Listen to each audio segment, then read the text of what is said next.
അർജുനന് പാശുപതാസ്ത്രം കൊടുക്കാൻ വേണ്ടി ഉള്ള ഒരു തീരുമാനം. അങ്ങനെ വേടരൂപമായിട്ട് പരമശിവൻ നായാടുകയും അർജുനൻ വേറൊരു രൂപത്തിൽ അർജുനൻ അങ്ങനെ വനത്തിലൂടെ നടന്ന് പോകുന്ന സമയത്ത് രണ്ടുപേരും കാണാനിടയായി. അങ്ങനെ പന്നീൻ്റെ രൂപത്തിൽ മൂകാസുരൻ എന്ന് പറയുന്ന അസുരൻ പന്നിയുടെ രൂപത്തിൽ വരുന്ന സമയത്ത് മാർഗമധ്യേ രണ്ടാളും ആ പന്നീനെ കണ്ടു. അപ്പോൾ അവിടുന്ന് പന്നീനെ എയ്തു, അർജുനനും എയ്തു, ഭഗവാനും എയ്തു.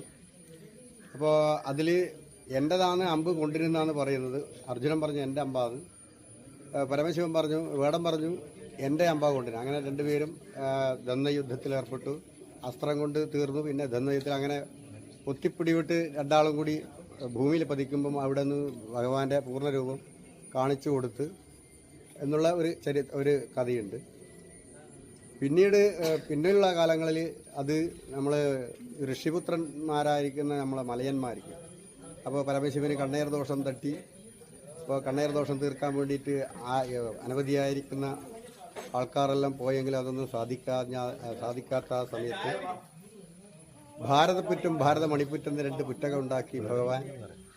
അതിൽ നിന്ന് ഭാരതപ്പെരുമലയിലും ഭാരതപ്പെരുമലയിലും രണ്ട് ആൾക്കാരെ സൃഷ്ടിച്ചു.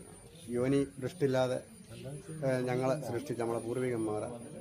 അപ്പം അന്ന് അവരെ ആ ഒരു വിഷമതിയെല്ലാം തീർന്നതിന് ശേഷം വരദാനമായിട്ട് പറഞ്ഞ് എൻ്റെ ഈ പിറന്നാമം പറഞ്ഞ് കർക്കിടക മാസം, അതായത് ആദ്യം വ്യാധി ഉള്ളതായിരിക്കുന്ന മാസം, ആടിമാസക്കാലം, എൻ്റെ പേരും പറഞ്ഞ് എൻ്റെ ഈ രൂപത്തെ ധരിപ്പിച്ച് നിങ്ങൾ വീട് വിടാന്തരം കയറിക്കഴിഞ്ഞാൽ നിങ്ങൾക്ക് അന്നെന്നുള്ളതായിരിക്കുന്ന അന്നത്തിൻ്റെ വഴി ഉണ്ടാവും എന്ന് പറഞ്ഞ് നമുക്ക് വരവും തന്ന അങ്ങനെ ഇതായ ഒരു കഥയുണ്ട്.